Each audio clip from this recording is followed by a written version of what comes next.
护服的一个照片。第二位呢，就是我们今天的这个神秘嘉宾，也是知名的歌手演员王源同学，我们有请您上场。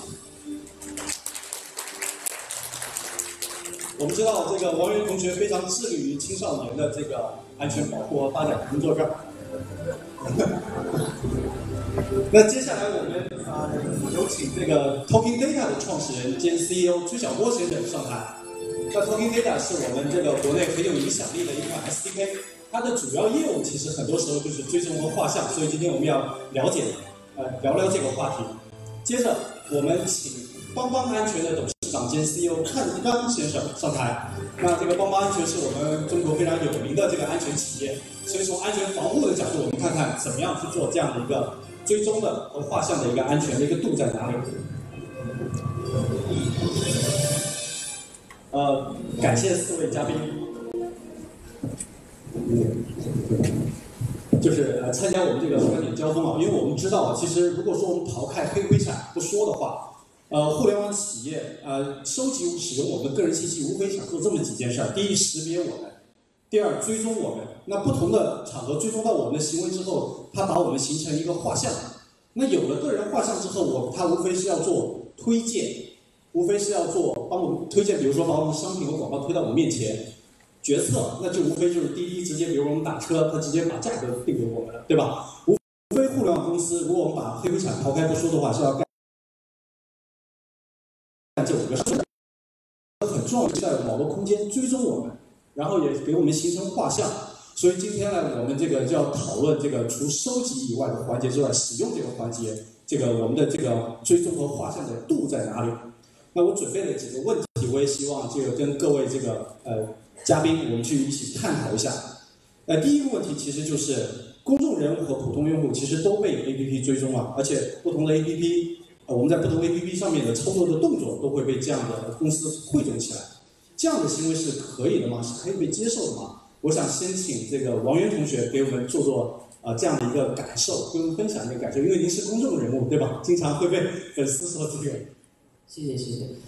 在我看来，就是作为公众人物，确实在很多情况下会被追踪，包括线上和线下。但是这种追踪其实是可以感知到，可以主观感知到的，你心里会清楚你在被追踪着。但我觉得刚才提到的 APP 追踪，我觉得更加的隐蔽。如果说我的任意一个操作都会被记录，甚至会被汇总起来，而且是在我不知道未告知我的情况下来说，我觉得严格来说是一种隐私侵犯的，而且还可能会带来过多的电话骚扰，包括短信轰炸，甚至是个人账号的安全也是会受到威胁的。而且这种监控其实自己感知不到，我觉得就是不太舒服的，对。所以我可接受的追踪是在一定范围内用户可知的追踪，对，就这样。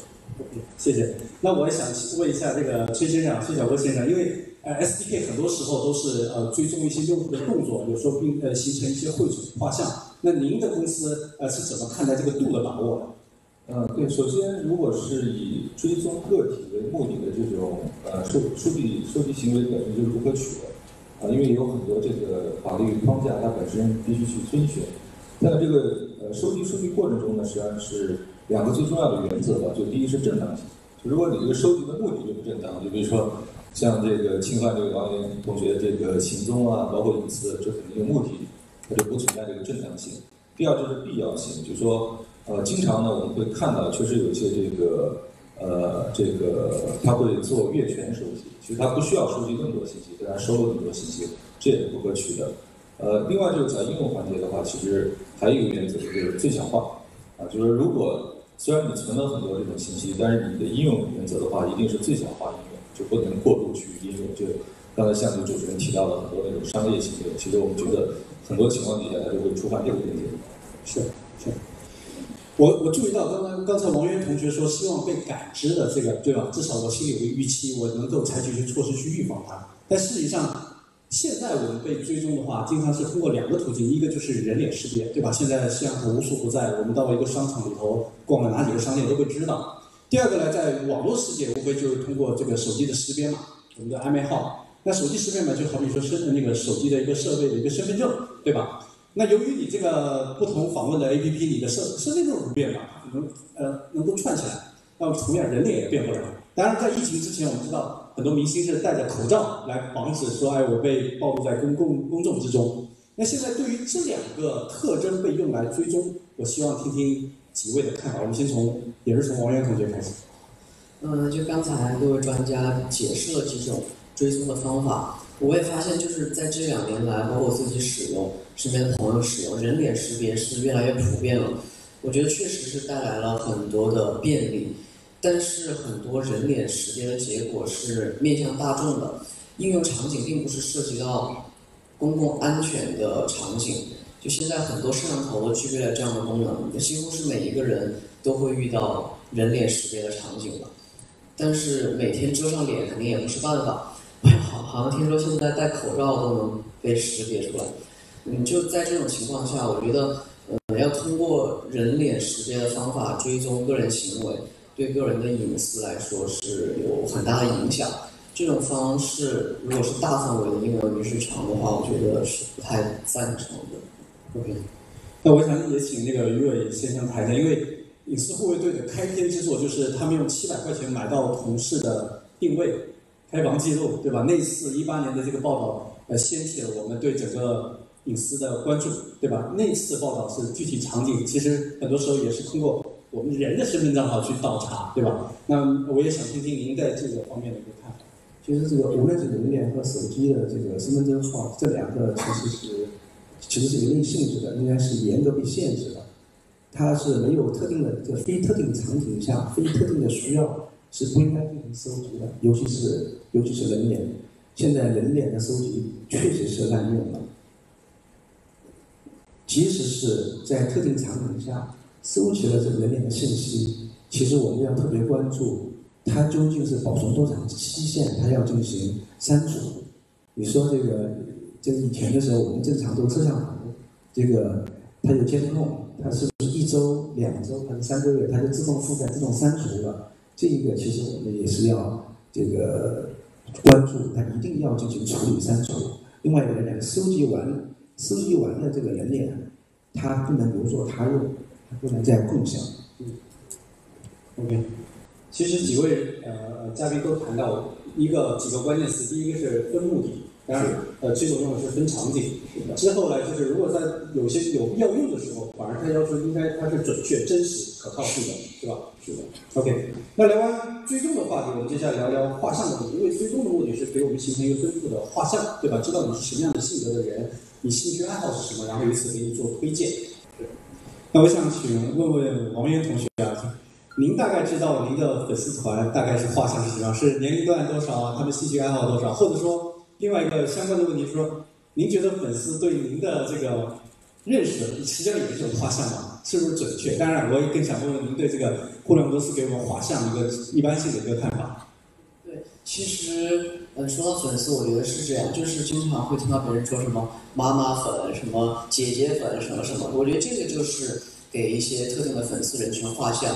他们的年纪在这样，或者说怎么样画像。但是其实在我看来，因为我不是互联网公司或者说相关的网络企业，所以说我没有办法去完全的特别准确的给到粉丝的画像。但是我觉得其实又说回来，我觉得对于画像来说，我觉得就跟粉丝一样的，可能就是给他们贴上一个标签，比如说你的年纪大一点，然后已经结婚了有孩子，你就叫妈妈粉，或者你比我年纪大一点，你就叫姐姐粉。我觉得就是这样。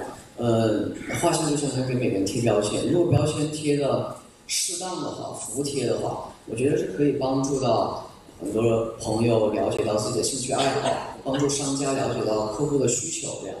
但是我是感觉，就是现在的大数据画像好像已经就是超过了普通标签的概念，就经常就是我生活中遇到刚刚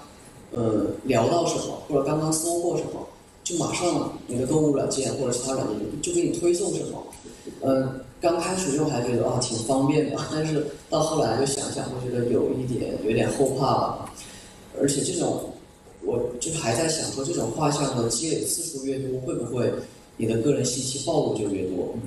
那会不会有一些个人信息会被恶意的人员去利用呢？而且我觉得，尤其对于青少年，因为软件它不会因为你是青少年，所以对你减少画像，所以说，而且他们的网络空间相对是更脆弱的，是不应该得到保护的。王源同学说的特别好啊，就是确实青少年也是正在被画像，但是他们的其实人格个性可能会被这个推荐的机制所根据画像的推荐机制所影响到。那个我也想问问看志刚先生，就说对于画像因为王源同学刚才也讲到这个通过监听给我们感觉太准了，以至于好像说。比如说我跟于伟聊了什么天，他马上就推一个类似的东西来。是这个监听到底 A P P 会不会改？多大程度上面你看？您从这个安全的角度讲讲。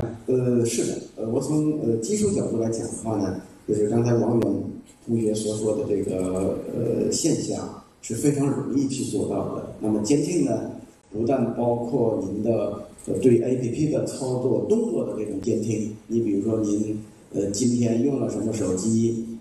用了什么手机里面的哪些应用，什么时候用的，是早晨起床用的，还是吃饭用的，还是晚上用的？这个呢是对操作类的这样的一些叫监听吧。另外一个呢，还有就是您对您所看的浏览的内容的监听。你比如说，您今天看了什么新闻，看了什么广告，甚至说看了什么样的这个图片，它有可能不但在你手机上，在你 PC 机上所有的屏幕上。都会给你推来这种类似的信息。你比如说，你买了尿布，有可能就给你推啤酒或者推一些其他东西，对吧？我想这个另外一个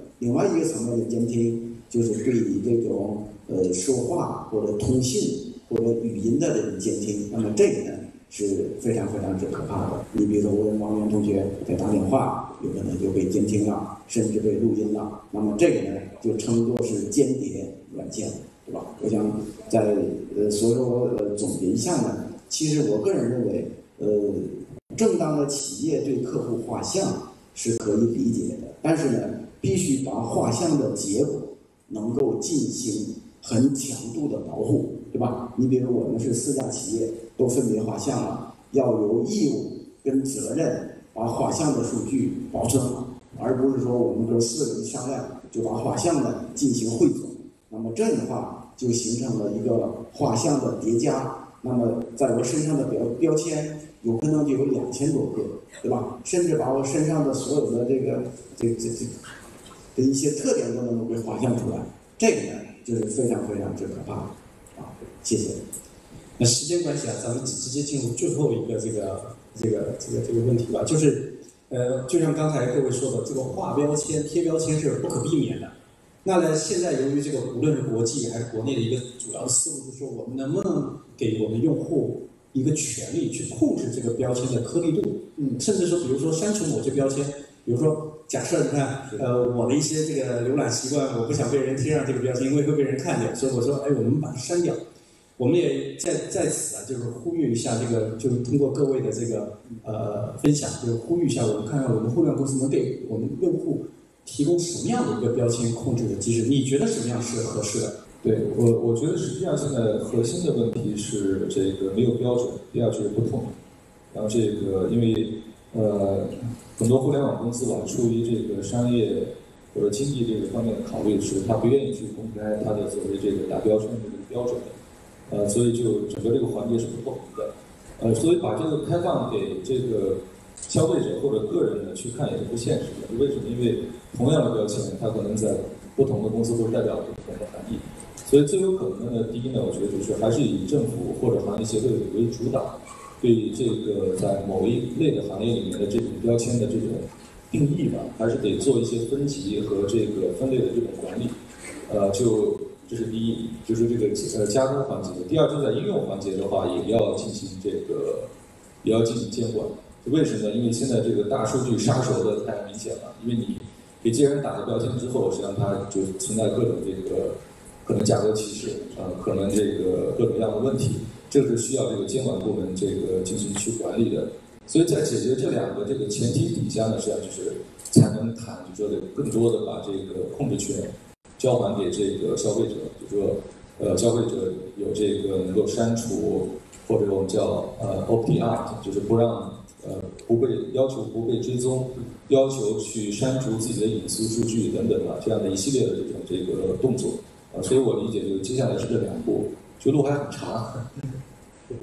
那好，我们最后请王源同学给我们发表一下您的看法。我觉得就是如果没有各位这么专业，就我只能说说生活中的感受吧。可能比如说我今天去买衣服，帮别人买一件大码的衣服，那可能那就被打上的标签就是你胖了，人家就给你推送大码的衣服。对，那比如说最近我心情不好，我都听那种难受的歌，结果这一年全给我推难受的歌，那我心情怎么好起来？对，我觉得就是如果说我可以自己设置标签的话，那这样的推送或者这样的情况就会少发生一点。所以我觉得用户能够自己控制标签还是非常重要的。我理解这个，由于青少年对吧？你刚才一直在讲青少年的问题，你也特别关注青少年的发展和安全和保护的问题，所以你对青少年的标签控制，你有什么样的特别的这个期待呢？因为我觉得青少年对于上网，青少年用户他们是缺乏一些，就是相对成年人是缺乏判断和识别能力的。就是如果是明知道青少年是这样的情况，还是毫无节制的去引诱他们上网消费或者玩游戏等等，就是把用户标签、用户画像纯粹作为利益最大化的工具的话，我觉得是应该不太好的。但现在很多 APP 也上线了，就是说功能简洁的青少年模式，内容纯粹的青少年模式，就是避免对青少年进行大量的画像，我觉得这个是很好的。然后我在想，你是不是对我们这个专门做 APP 这个青少年关注于青少年那个厂商的这个青少年的 APP 厂商是有一些呼吁？这个倒是不敢当，只是说一点自己的想法吧。就是最后我觉得，APP 们要对青少年上网少一点追踪，多一点关怀。对，那每一位青少年在上网过程中，也要在家长的指导下，保护好自己的个人隐私，避免自己受到伤害。好的，感谢啊。我们这次的这个观点交锋的这个环节就到此为止。再次感谢这4位嘉宾。从这4位嘉宾的这个言谈中，我们有下一步的工作指明了一些方向，提供了很多很好的思路。再次感谢这4位嘉宾，让我们掌声感谢。那我们有请工作人员重新布置一下这个场地。